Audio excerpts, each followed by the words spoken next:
বাংলাদেশ প্রসঙ্গ তুলে চীনকে কটাক্ষ করেছে মোদি। অন্যদিকে বাংলাদেশে চীনের বিনিয়োগ বাড়ছেই। জাতিসংঘের বৈঠকে বাংলাদেশের প্রসঙ্গ তুললেন ভারতীয় প্রধানমন্ত্রী নরেন্দ্র মোদি। সেই প্রসঙ্গ তুলে নাম না করেই চীনকে আক্রমণ করেছেন প্রধানমন্ত্রী। সোমবার জাতিসংঘের নিরাপত্তা পরিষদের বৈঠকে সভাপতিত্ব করলেন নরেন্দ্র মোদি। এই প্রথম কোনো ভারতীয় প্রধানমন্ত্রী নিরাপত্তা পরিষদের বৈঠকে সভাপতির দায়িত্ব সামলালেন। করোনাকালের বৈঠক বলে তা ভার্চুয়ালি হয়েছে।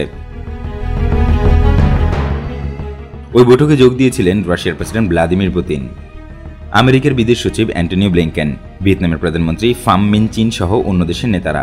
সেখানে মোদি টেনে আনেন সমুদ্রপথে বাণিজ্যের কথা। সেই প্রসঙ্গেই তিনি বাংলাদেশের প্রসঙ্গ টানেন। মোদি বলেছেন, আলোচনা করে মতৈক্যের ভিত্তিতে বাংলাদেশের সঙ্গে জলসীমা সংক্রান্ত বিরোধ মিটিয়ে নিয়েছে ভারত। তার মতে আলোচনার মাধ্যমেই আন্তর্জাতিক সমুদ্রপথে বাণিজ্যের বাধা দূর করতে হবে, বিরোধ মেটাতে হবে, তাহলেই আন্তর্জাতিক সমৃদ্ধি আসবে।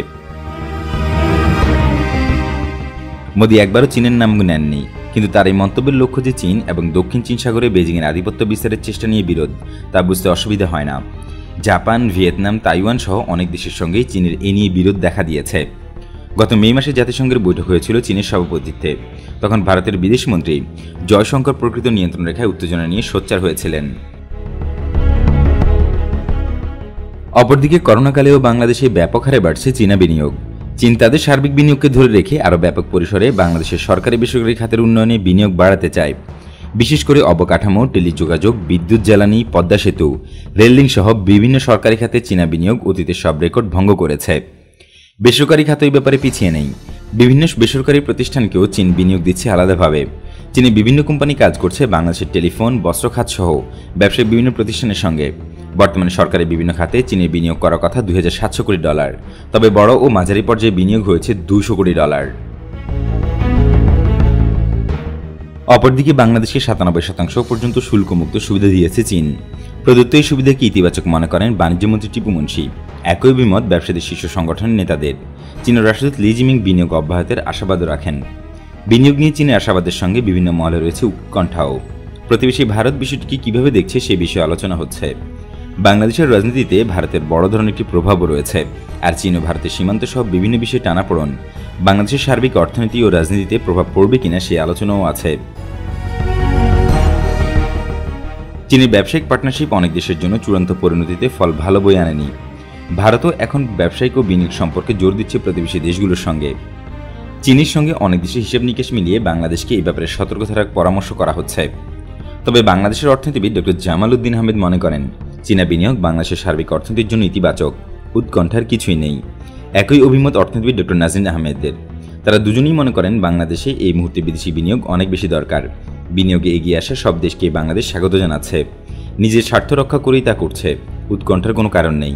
বিদেশি বিনিয়োগ বাংলাদেশের সার্বিক উন্নয়নকে ধরে রাখতে এবং এগিয়ে নিতে সহায়ক ভূমিকা রাখবে। উদীয়মান অর্থনীতির কারণে বিশ্বের অনেক দেশের কাছে বিনিয়োগের জন্য বাংলাদেশ এখন আকর্ষণীয় অবস্থানে। চীনের পর জাপানও বাংলাদেশের বড় বিনিয়োগ পার্টনার। জাপানের আলোচিত মাতারবাড়ি প্রকল্পে গভীর সমুদ্রবন্দর সার্বিক অর্থনীতিকে বদলে দেবে বলে মনে করেন বিশেষজ্ঞরা।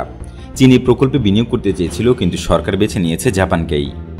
গভীর সমুদ্র বন্দরকে ঘিরে মাতারবাড়ি প্রকল্পে চারপাশে বেসরকারি বড় প্রতিষ্ঠানগুলোর জমি কেনার হিড়িক পড়েছে। অনেকে এর মাঝে জমি ক্রয় করেছেন, আবার অনেক দেশীয় বড় কোম্পানি জমি লিজ নিয়েছে সরকারের কাছ থেকে। বিদ্যুৎ কেন্দ্র সহ অনেক বড় ধরনের বিনিয়োগ হচ্ছে মাতারবাড়িতে। গভীর সমুদ্র বন্দর ছাড়াও 1200 মেগাওয়াটের কয়লা বিদ্যুৎ কেন্দ্র স্থাপনের কাজ 2024 সালে শেষ করার কথা জাপানের। সেই কাজও এগিয়ে চলছে।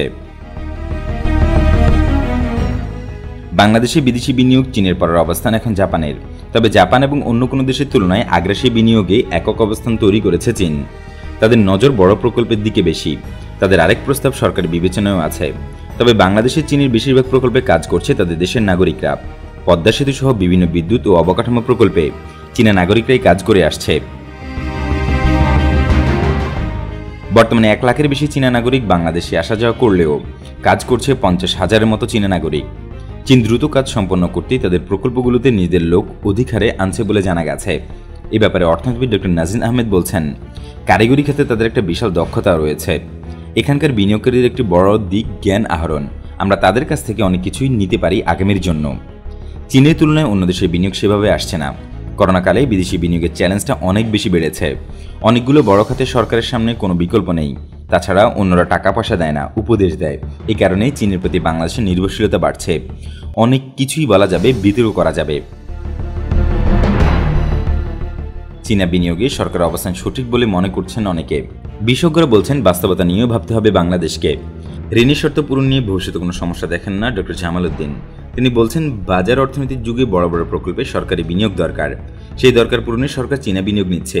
অস্বীকার করার সুযোগ নেই, চীন বিশ্ব অর্থনীতির একটি বড় শক্তি।